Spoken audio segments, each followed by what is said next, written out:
Добрый вечер. В эфире информационный выпуск Амшикшара. Коротко о темах в сегодняшнем выпуске. По поручению Бадры Гунба самолет Ан-2 совершил тестовый полет в высокогорное село Псху.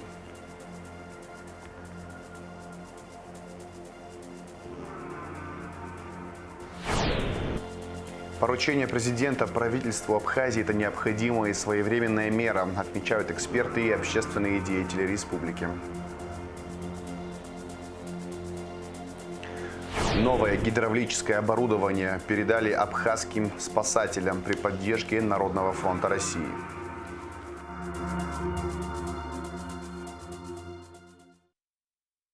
В ближайшие дни состоится первый рейс легкого многоцелевого самолета Ан-2 в высокогорное село Псху. В июле этого года президент Бадра Гунба поручил возобновить регулярные авиасообщения с селом. И вот после контрольно-восстановительных работ самолет совершил тестовый полет, сообщил Апснепресс директор республиканского унитарного предприятия «Международный аэропорт Сухум» Заур Эшба. При проведении ремонтных работ, по словам Эшба, было снято и отремонтировано около 20 деталей самолета. Средства на ремонт авиационной техники были изысканы президентом Бадрой Гунба. Поручение президента правительству Абхазии – это необходимая и своевременная мера, отмечают эксперты и общественные деятели республики. Своим мнением поделился писатель Даур Начкеби. На мой взгляд, поставлены очень амбициозные, в хорошем смысле слова, амбициозные задачи перед разными министерствами, ведомствами Абхазии. И это, в общем-то, испытание, тест для всех, кто занимается государственными делами, насколько они широко мыслят, насколько остро, современно, когнитивно, насколько по-государственному подходят к своим обязанностям. Задачи, которые поставил президент, они неотложные. Поэтому сроки, которые он дал для ответа и для решения, очень короткие. Второй аспект этих задач, я думаю, как испытание, как тест для наших ведомств, для их руководителей, для министерств. И после этого общество ждет ответов. Мы ожидаем, что будут обнародованы все эти материалы, и, соответственно, президентом будут сделаны выводы о том, насколько справляются со своими обязанностями руководители тех или иных министерств и ведомств. Потому что нам нужны люди, которые мыслят по-государственному, мыслят современно, которые подготовлены и знают свое дело и служат нашей стране честно, порядочно, с глубоким знанием своих обязанностей. Убийство произошло в Гудауте 7 сентября. Между двумя людьми произошел конфликт, в результате которого один человек был доставлен в больницу с ножевым ранением. Он скончался в больнице. Об этом сообщил начальник гудаутского РОВД Зосма Гицба. Подозреваемый в убийстве задержан, расследование ведет районная прокуратура. В ночь на 8 сентября у стационарного поста ГАИ в селе Гумыста убили гражданина Абхазии Ашота Хачикяна. Примерно в 1:30 ночи в ходе драки Ашот Хачикян получил 2 огнестрельных ранения. Пострадавшего доставили в республиканскую больницу, где он скончался от полученных травм. Возбуждено уголовное дело, проводятся следственно-оперативные мероприятия. Новое гидравлическое оборудование передали абхазским спасателям. Оно используется при ликвидации последствий ДТП и передано ведомству при поддержке Народного фронта России. Груз принимали вице-премьер Роберт Киут и глава МЧС Лев Квициня. Оборудованию, которым пользовались сотрудники раньше, исполнилось более 10 лет, и оно уже устарело. Поэтому поставка нового очень важна для ведомства. Ну, как мы и обещали, очередная партия аварийно-спасательного оборудования, которое было передано нам Народным фронтом, Данное оборудование, насколько мы с вами обсуждали, сегодня является предельно необходимым для того, чтобы осуществлять работы по аварийно-спасательным делам, которые у нас периодически являются предельно актуальными. Ну и, соответственно, так скажем, я думаю, что данное оборудование позволит нам более качественно осуществлять работу спасателей, потому что знаем, что оборудование, которое у вас есть, оно фактически приходит уже в негодность. Были ситуации, когда было сложно спасать людей. Я думаю, что в данном формате это что есть. Дальше будем продолжать, будем действовать вместе, рука об руку, потому что сегодня главная задача для нас — это спасение наших граждан, обеспечение их безопасности, правопорядка. Все в одном ключе, так скажем. И вот эту работу мы будем продолжать, Лев Константинович. Так что... Дело в том, что на самом деле это оборудование очень необходимо. К сожалению, то оборудование, которое у нас есть, этому оборудованию уже свыше 10 лет, и есть определенные сложности, и можно сказать, что его вообще нет, потому что гидравлика устарела, и, к великому сожалению, часто бывает чрезвычайная ситуация, это авария, в основном вскрытие дверей, бывают ситуации, когда с машины надо вытаскивать, к сожалению, но оборудование не срабатывает. Эта ситуация самая страшная для нас и для родственников, которые все это видят. Вот, поэтому есть такая необходимость, нет такое оборудование. Но мы посмотрели это, спасибо тем, кто откликнулись, тем, кто помогли, не без вашего участия. Вот. Оборудование новое совершенно. Ну, я думаю, что мы его оставим здесь в городе. Вам огромное спасибо за содействие, за поддержку. Это не первый подарок, можно сказать, так что спасибо. Ну, так получается, что это оборудование, оно действительно готовится по специальному заказу, Лев Константинович, вы знаете, потому чуть время затянулось, потому как на заводе производителей его отдельно делали. Ну, почему мы обратили внимание именно на этот перечень, определенно необходимых, так скажем, средств, потому как все-таки наши сотрудники тоже докладывают, что были случаи, когда было очень сложно вытаскивать людей из аварийных, уже, как говорится, из аварийных автомобилей. И я думаю, что это поможет спасти многие жизни. Будем дальше действовать, будем развивать. Вы знаете, сейчас, если не вдаваться в подробности, в материально-техническом обеспечении во всех направлениях руководство страны занимается активно вопросом обеспечения, так скажем, повышением заработной платы сотрудников, в том числе и материально-технического обеспечения в целом Министерства по чрезвычайным ситуациям. Для этого мы приложим все необходимые усилия для того, чтобы в скорейшем будущем мы смогли получить определенно хороший результат. Спасибо. Осмотреть дно озера Рица в окрестностях Сталинской дачи. Такую амбициозную задачу поставили перед собой российские аквалангисты. В команду входят действующие дайвы-инструкторы и мировые рекордсмены. Погружение на дно Рица несет немало опасностей. Температура воды очень низкая, а также в озере присутствуют мощные подводные течения. Кроме того, рельеф на дне не полностью изучен. Неожиданные перепады глубины, подводные скалы и гроты, затопленные деревья делают дно непредсказуемым и опасным. О целях погружения нам рассказал руководитель экспедиции Эрнст Антонов. Вся наша команда испытывает самые хорошие и добрые чувства к дружественному абхазскому народу. Мы любим Республику Абхазия. Рица – это уникальный памятник, уникальный заповедник, который в день видят тысячи людей. Этот памятник охраняется ЮНЕСКО. Но никогда не проводилось подробных подводных исследований именно в районе госдачи номер 1. Нам интересно обследовать это место. У нас комплексное погружение. Мы хотим успеть за погружение сделать и фото, и видеосъемку, и убрать мусор, если таковое имеется, и найти артефакты, которые имеют отношение к тому периоду, когда на госдаче номер 1 были руководители СССР. Всего мы планируем, что погружаться будет 4 человека. Но это не значит, что наша команда состоит из 4 человек. Помимо этих людей, которые будут погружаться, в нашу команду входят и помощники, и также входит мировая рекордсменка по игре на флейте Это наша как бы культурная составляющая. Она исполнит одну из мелодий на даче, госдаче номер 1 в Абхазии. Мы будем планировать целый день погружений. Мы рассчитываем сделать 2 погружения исследовательских в день парами по 2 человека. Вопросы обеспечения бесперебойной работы хранилища, рассчитанного на 2500 тонн продукции, обсудили вице-премьер Вараздат Минасян и министр сельского хозяйства Беслан Джопо. Особое внимание уделено необходимости ремонта холодильных камер и замены напольного покрытия до начала сбора урожая цитрусовых и фихуа, чтобы обеспечить беспрепятственный прием фруктов от населения.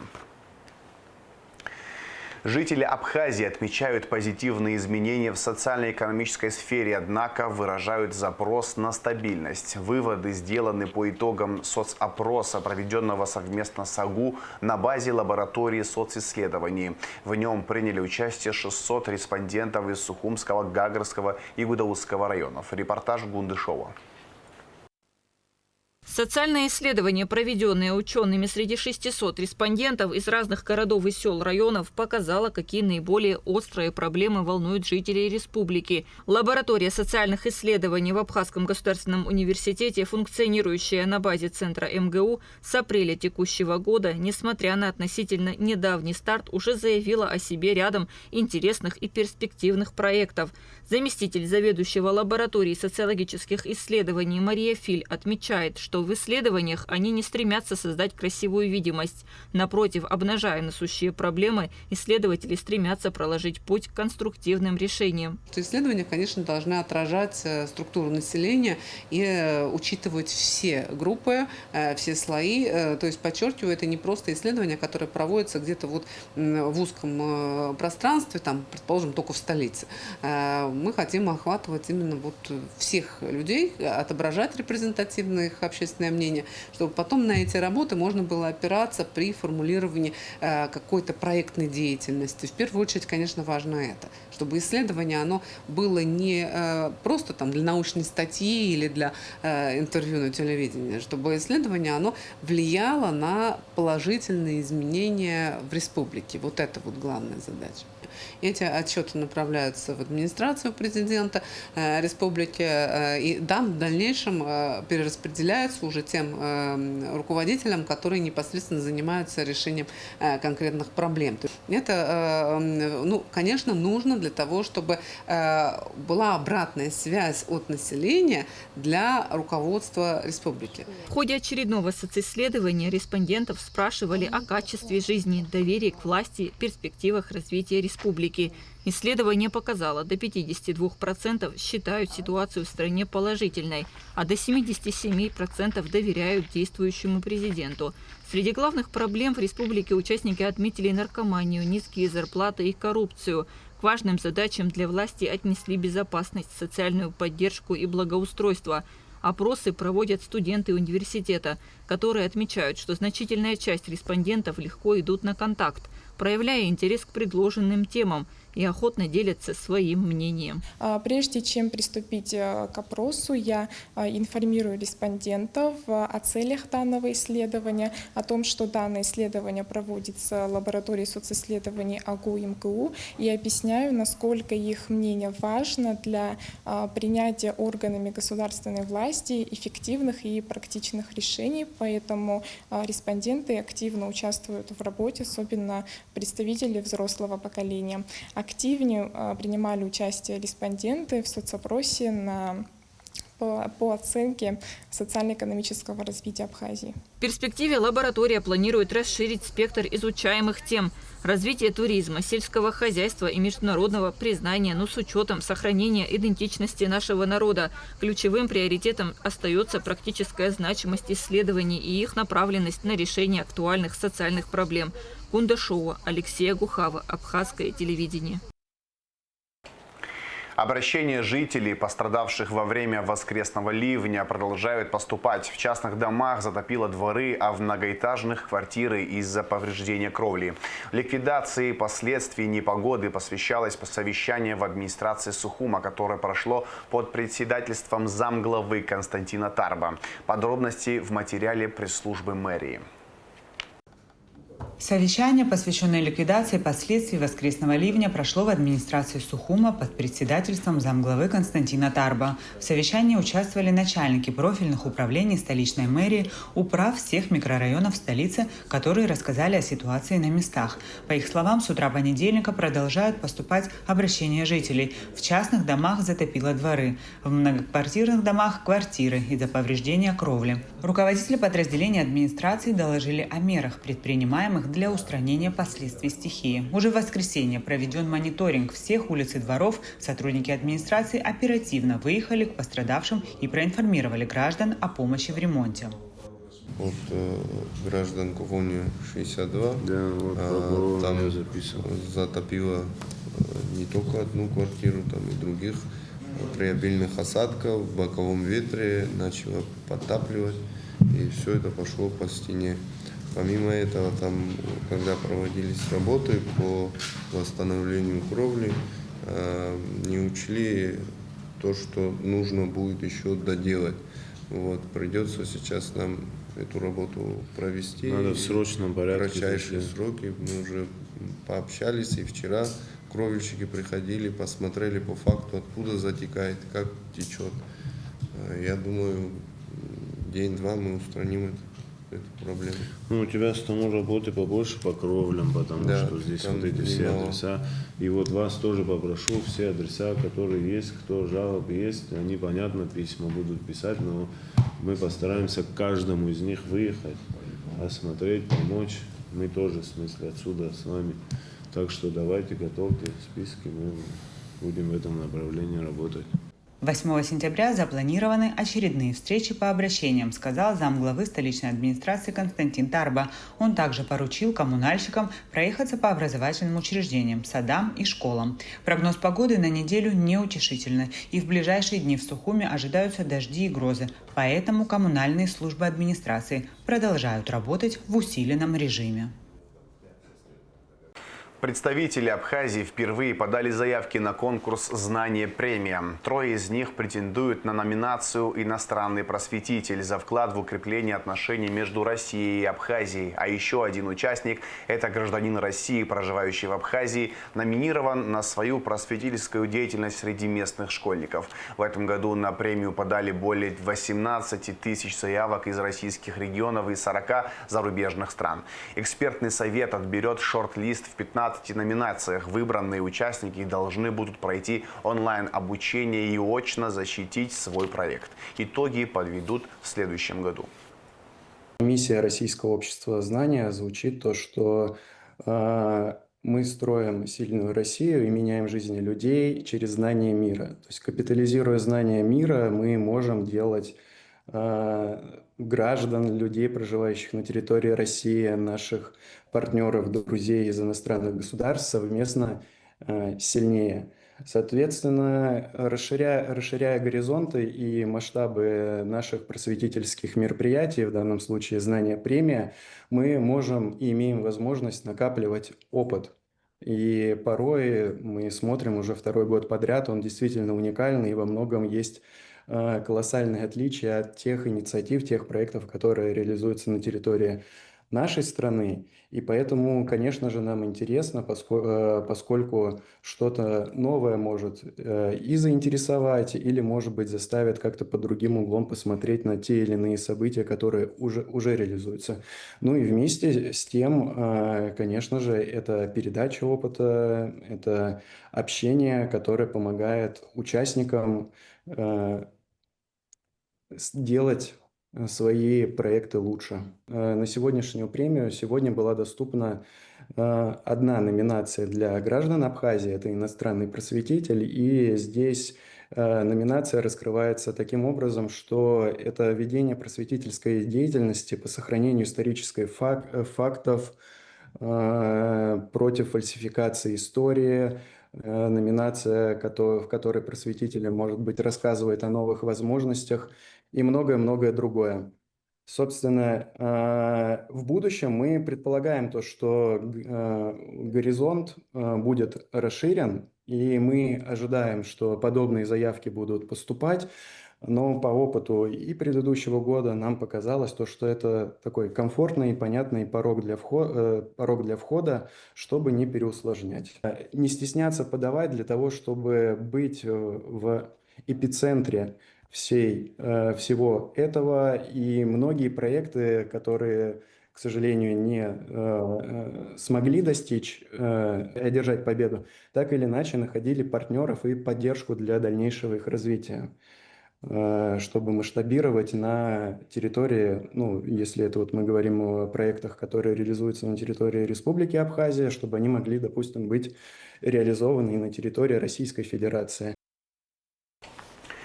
Абхазский оперный певец Саид Говечи принял участие в открытии фестиваля «Веченце ин лирика» в театре Олимпика в Веченце. Он исполнил партию баритона в реквиеме Брамса. Театр Олимпика не просто архитектурный шедевр эпохи Ренессанса, но и живое культурное наследие, которое продолжает вдохновлять и привлекать внимание зрителей со всего мира. В концерте также выступили солистка Клаудия Павоне, оркестр консерватории Веченцы и хор «Кайрос Вокс» под художественным руководством Альберто Пелозино. В завершении выпуска расскажем о погоде. Во вторник, 9 сентября, в Абхазии ухудшится погода. Дождь, гроза, местами возможен град. Температура воздуха ночью 14-19, днем 20-25 градусов тепла. Температура морской воды плюс 26 градусов.